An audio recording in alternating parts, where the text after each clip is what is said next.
Jeffrey Epstein didn't kill himself.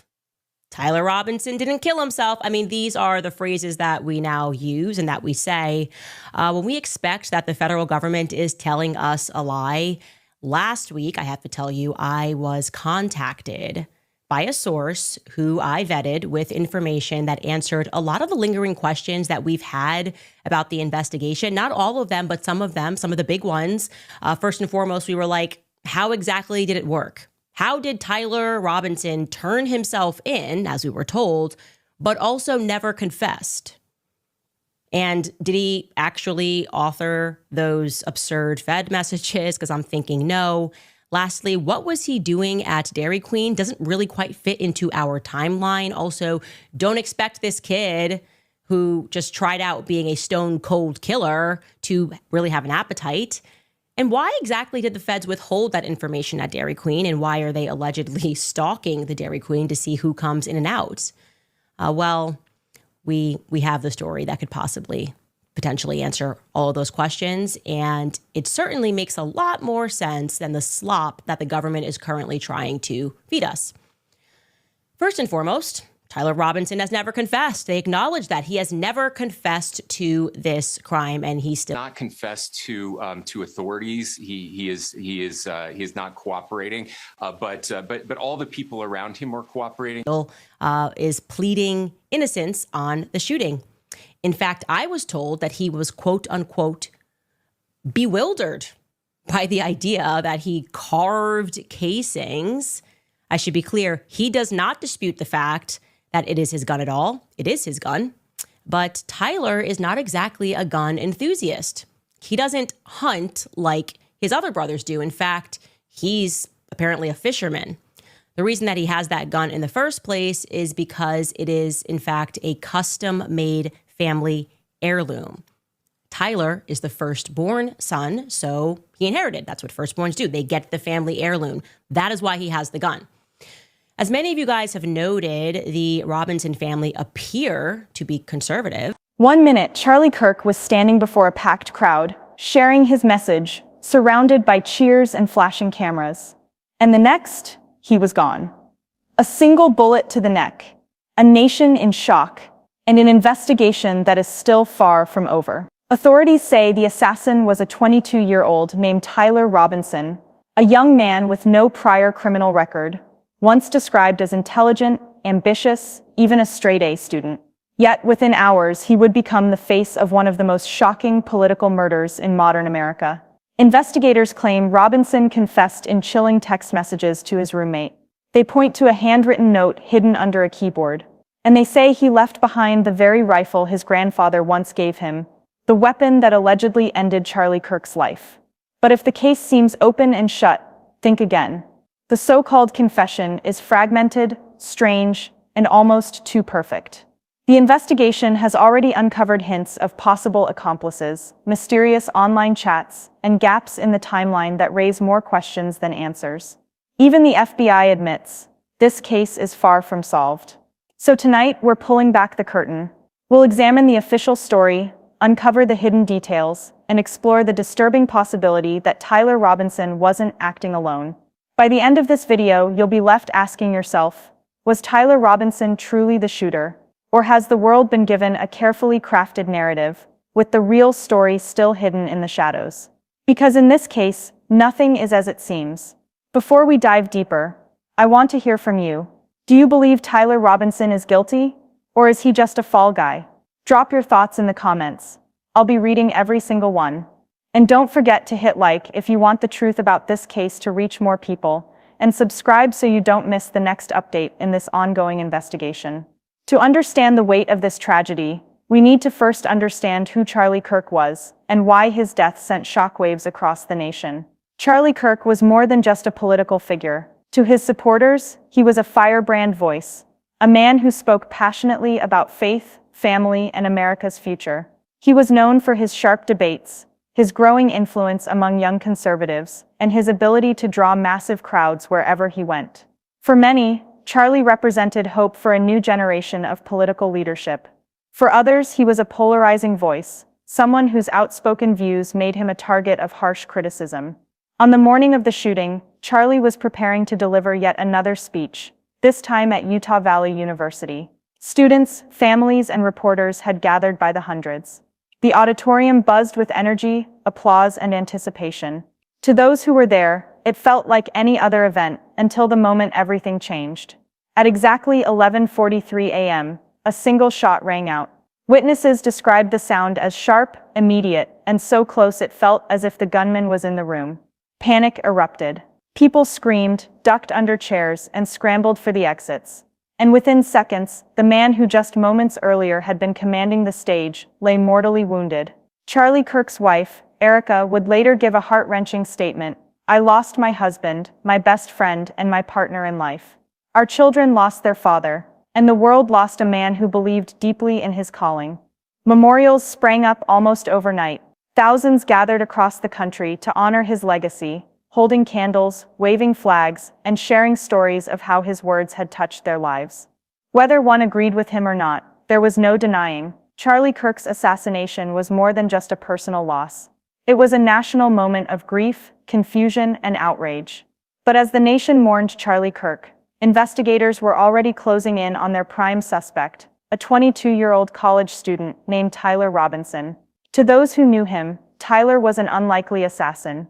He was born and raised in Utah, the son of a devout family, described as quiet, polite, and academically gifted. Teachers remembered him as a straight-A student, a young man who had once earned a scholarship and seemed destined for success. Friends say he was intelligent, but also introverted, the kind of person who kept most of his struggles bottled inside. But behind that clean image, investigators say, cracks were forming. Over the last few years, Tyler's political beliefs had reportedly shifted. Once apolitical, he began spending long hours online, diving into forums and private chats that authorities now believe may have influenced him. His relationship with his father grew strained. According to those close to the family, he struggled with identity, direction, and a growing sense of isolation. Then came the morning of July 13th. Surveillance cameras captured a young man arriving on campus in a gray Dodge Challenger. He was dressed casually, a maroon t-shirt, light shorts, a black cap, and sneakers. Investigators allege that this was Tyler Robinson. They believe he slipped away unnoticed, changed clothes on the rooftop where the shot was fired, and then blended back into the crowd. But the most shocking twist came from Tyler's own family. When early images of the suspect were released to the public, it was his mother who reportedly recognized him first. The anguish of that moment cannot be overstated. Within hours, the family confronted Tyler, and according to officials, convinced him to turn himself in. By evening, the young man once described as quiet and promising was in police custody, now branded the alleged assassin of a national figure. The arrest sent shockwaves, not only through his community, but across the country. How could a young man with so much potential, and no prior criminal record, suddenly be accused of one of the most brazen political murders in recent history? That question still hangs heavy over this case. Was Tyler Robinson truly the gunman, or just a convenient scapegoat? Because while authorities claim the evidence is strong, the details surrounding his so-called confession raise even more disturbing questions. On the surface, the case against Tyler Robinson looks airtight. Investigators point to what they call a confession, chilling words, written not on paper, but through a series of text messages to his roommate. According to prosecutors, on the morning of the shooting, Tyler left a note beneath his keyboard. It read like a farewell, referencing his decision to act and pointing to his grandfather's rifle, the same weapon investigators claim was used in the assassination.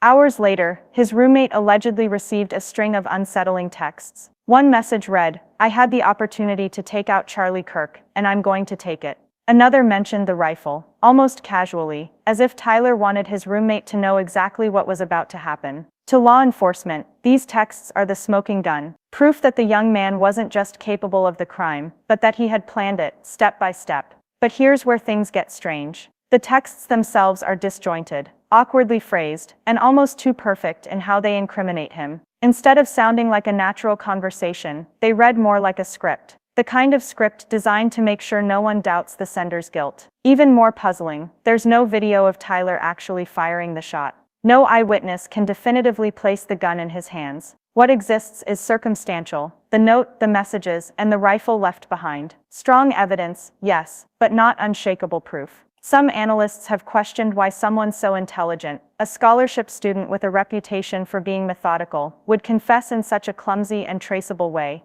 If Tyler truly planned the assassination of a national figure, why leave behind an electronic trail practically begging investigators to find him guilty? Others point to the possibility that the texts could have been manipulated, staged, or even taken out of context. After all, in the heat of a case this politically charged, small details can be magnified or twisted to fit the narrative. And yet, when confronted with the evidence, Tyler reportedly did not fight. He did not attempt to flee. According to police, he surrendered without resistance, quietly confirming his identity. So the question becomes, were these the actions of a guilty man weighed down by the gravity of his crime, or the resignation of someone who realized he was already trapped in a story bigger than himself? Because as strong as the so-called confession appears, cracks are beginning to show. And those cracks have led investigators to widen their scope, asking whether Tyler Robinson really acted alone, or whether there is far more to this story than anyone is admitting. If the confession texts and handwritten note painted a picture of a lone assassin, the investigation that followed began to blur the edges of that story. Because almost immediately, things didn't quite add up. Law enforcement moved fast. Within hours of the shooting, federal agents and local police launched a coordinated manhunt. Roads were blocked, surveillance footage was pulled from the university and surrounding neighborhoods, and by nightfall, Tyler Robinson was in custody. On paper, the case seemed clean, but investigators themselves admitted pieces of the puzzle were missing. For one, the timeline of the shooting was messy. Witnesses said the sound of the gunshot was so sharp, so immediate, it felt like it came from inside the auditorium. Yet official reports insist the shot was fired from a rooftop some distance away. Videos from the audience show people ducking almost instantly, as though the sound came from right above them. If Tyler was truly on the rooftop, why did so many eyewitnesses describe something different? Then there were the digital breadcrumbs. The FBI claimed to have uncovered Discord chats that hinted at extremist discussions, but nothing concrete has been released to the public. Were these real plans, idle talk, or simply guilt by association? And what about the possibility of accomplices? In a rare statement, FBI Director Christopher Wray admitted that investigators were exploring every possibility. That included whether Tyler Robinson acted alone, whether others encouraged him, or whether entirely different players were involved. It was a careful choice of words, and it only fueled speculation. Some independent analysts believe Tyler was far too calm during his arrest. He didn't resist. He didn't deny. He simply went quietly, as though he knew resistance was pointless. To some, this looked like guilt. To others, it looked like a man who realized he had already been chosen as the fall guy. Meanwhile, gaps in surveillance footage have raised even more eyebrows. If Tyler was on the rooftop, why are there no clear images of him preparing the shot? Why are there no eyewitnesses who actually saw him with the rifle in hand? And then there's the weapon itself. Investigators say the rifle was left behind, traced back to Tyler's grandfather. But again, questions remain. Was it truly the weapon used? And if Tyler wanted to escape, why leave such a direct piece of evidence behind? Slowly, the case against Tyler Robinson began to look less like a closed book and more like an unfinished story. A story filled with gaps, contradictions, and disturbing possibilities. If Tyler Robinson really did act alone, the evidence should be undeniable. But instead, each new detail seems to raise more questions than answers. And now, with prosecutors pushing forward and defense attorneys preparing their strategy, the case is heading into the courtroom, where the biggest battle is yet to begin. When Tyler Robinson first appeared in court, the world finally saw the young man accused of assassinating Charlie Kirk. But what stood out wasn't just his face, it was his silence. Tyler entered the courtroom, dressed in a standard-issue jumpsuit, his wrists shackled, his expression calm but unreadable. There was no outburst, no visible emotion. For a moment, the packed gallery watched in silence, as if searching for some sign of the monster prosecutors described, or the scapegoat his defenders insisted he was. Shockingly, Tyler appeared without a lawyer. For days, questions swirled about how he would defend himself against charges that carried the most severe penalty possible, death. Finally, the court appointed Kathy Nestor, a seasoned defense attorney known for handling high-profile, politically sensitive cases. Her involvement immediately shifted the tone of the proceedings. Nestor's challenge is enormous. The prosecution is armed with text messages that read like a confession, a handwritten note, and a rifle allegedly tied to Tyler's family. On the surface, it looks damning. But Nestor has already signaled that she will fight tooth and nail, suggesting that the so-called confession may not be as straightforward as it seems, and that the investigation itself may have overlooked critical gaps. The stakes couldn't be higher. If convicted, Tyler Robinson could face life in prison, or worse, execution. But if his defense succeeds, the case could collapse, opening the door to an even more unsettling possibility that the real story behind Charlie Kirk's assassination has yet to be told. On one side, prosecutors claim this case is clear-cut, a troubled young who walked quietly into custody, almost as if he knew the story had already been written for him. If Tyler Robinson truly acted alone, why do so many questions remain unanswered? And if he didn't, then the real shooter or shooters may still be out there. The trial will determine Tyler's fate. But the deeper question, the one investigators, journalists, and ordinary people across the world are asking, is whether the public has been told the full truth. Was this simply the act of a lone assassin, or was Tyler Robinson a pawn in a much larger game? One thing is certain, the case has shaken not just a community, but a nation. And as more details emerge, the line between fact and theory continues to blur. So now, the question isn't just whether Tyler Robinson is guilty, it's whether we've been told the whole story at all. What do you think? Was Tyler Robinson truly the shooter, or just the fall guy in a much bigger plot? Drop your thoughts in the comments. I'll be reading through them. And don't forget to hit like, share, and subscribe for more deep dive true crime investigations the mainstream media won't show you, because this case is only just beginning.